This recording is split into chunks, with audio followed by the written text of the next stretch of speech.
টানা নিম্নচাপের জেরে বানভাসী পশ্চিম মেদিনীপুর জেলার ডেবরার একাধিক এলাকা। ডেবরা থানা ত্রিলোচনপুর সংলগ্ন এলাকায় বানভাসী বহু মানুষ, অনেকের ঘর ডুবে গেছে জলে, কোথাও আবার ধসে গিয়েছে। বিস্তীর্ণ এলাকা জুড়ে ফসলের ক্ষেত এখন জলের তলায়।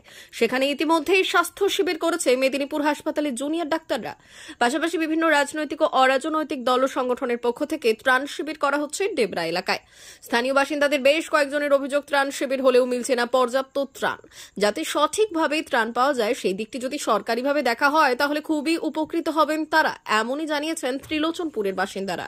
রবিবার ডেবরা থানা ত্রিলোচনপুর এলাকায় ত্রাণ নিয়ে হাজির হলেন মেদিনীপুর শহর মহিলা তৃণমূল কংগ্রেসের নেত্রী মৌ রায়। এদিন মেদিনীপুর সাংগঠনিক জেলা তৃণমূল কংগ্রেস কার্যালয় থেকে দলীয় কর্মীদের সাথে নিয়ে ত্রিলোচনপুর সংলগ্ন চক্রিপান গ্রামে পৌঁছন তারা। সেখানে বানভাসীদের মধ্যে ত্রাণ বিলি করেন। এদিন মৌ রায়ের পাশাপাশি উপস্থিত ছিলেন কাউন্সিলর লিপি বিষয়ী, নম্রতা চৌধুরী, চন্ডী হাজরা এবং বুদ্ধদেব লাহা সহ অন্যান্যরা। প্রায় 450 জনের হাতে ত্রাণ হিসেবে চাল, ডাল, বিস্কুট সহ একাধিক সামগ্রী তুলে দেওয়া হয়েছে।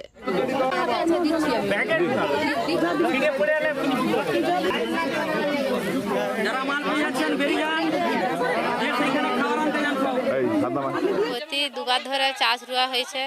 আমাদের তো সেরকম জমি জায়গা নেই, ভাগে ভুতায় চাষ করি, তাতেই আমাদের সংসার চলে। খুব গরিব আমরা।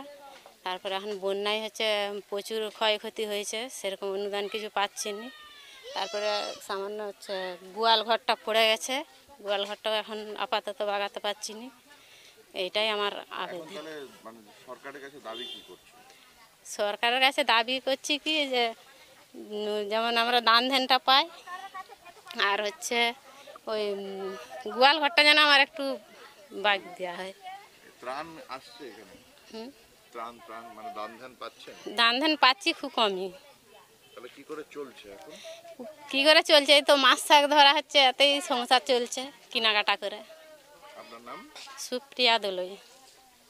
আপনারা জানেন, বিগত কিছু দিনের মধ্যে আমাদের বন্যা কবলিত সমস্ত বানভাসী হয়ে গেছে বিভিন্ন এলাকা। তার মধ্যে ডেবরা ব্লকেরও আজকে যে মল্লিহাটি পেরিয়ে আমরা যে জায়গাটায় এসেছি, সেই জায়গাটায় আমরা দেখতে পাচ্ছেন অনেক দারিদ্র শ্রেণীর মানুষ আছে। সেখানে পুরো চতুর্দিকে দেখছেন জলমগ্ন হয়ে গেছে।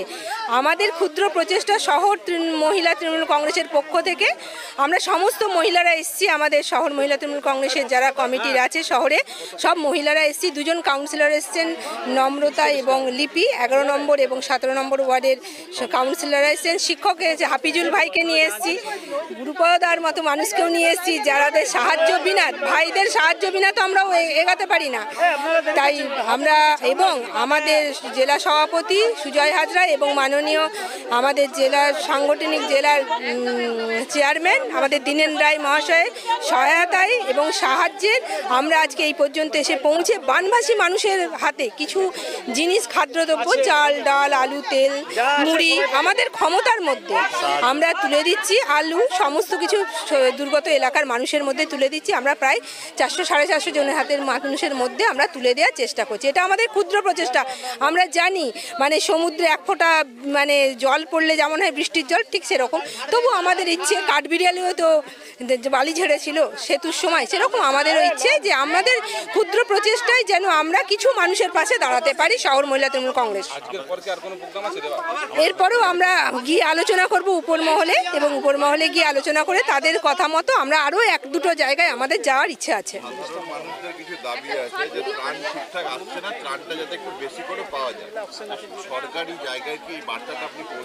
অবশ্যই পৌঁছাবো। আমাদের যারা পাঠিয়েছেন, আমাদের বিধায়ক তথা আমাদের সাংগঠনিক জেলা তৃণমূলের চেয়ারম্যান দীনেন রায় এবং সাংগঠনিক জেলা সভাপতি সুজয় হাজরা, যাদের সহযোগিতা, সাহায্য এবং সমর্থন ছাড়া আমরা এই কর্মযজ্ঞে মানে আসতে পারতাম না বা কর্মযজ্ঞ আমরা করতে পারতাম না, তাদেরকে গিয়েও আমরা জানাবো।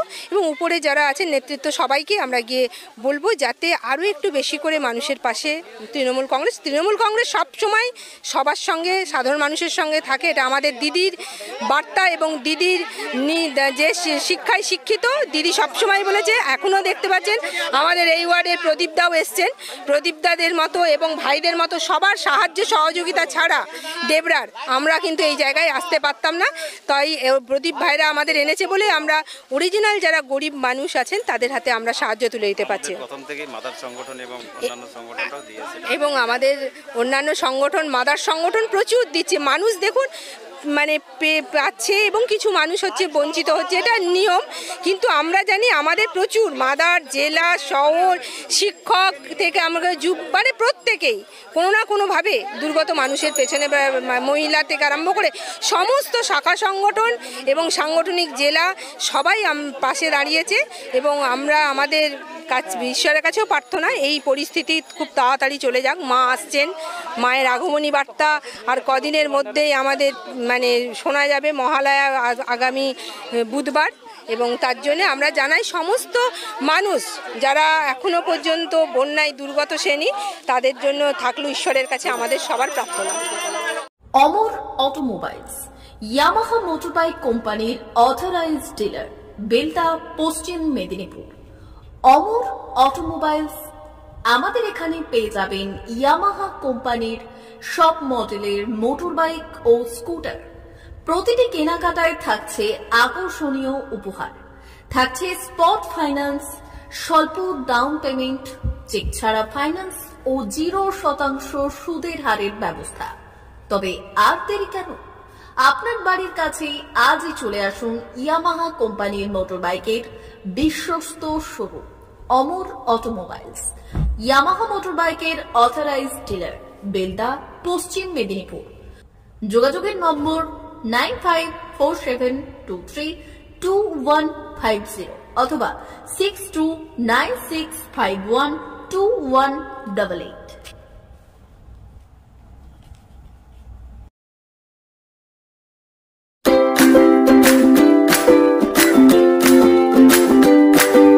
নমস্কার, অমর অটোমোবাইলসে সবাইকে স্বাগত জানাচ্ছি। আমাদের কাছে ইয়ামাহা কোম্পানির প্রত্যেকটা বাইক এবং স্কুটার অ্যাভেলেবেল রয়েছে। আপনার R15V3, R15V4, MT15, FZX, FZS এবং স্কুটার, RZR, ফেসিনো সবই অ্যাভেলেবেল রয়েছে। আপনারা একবার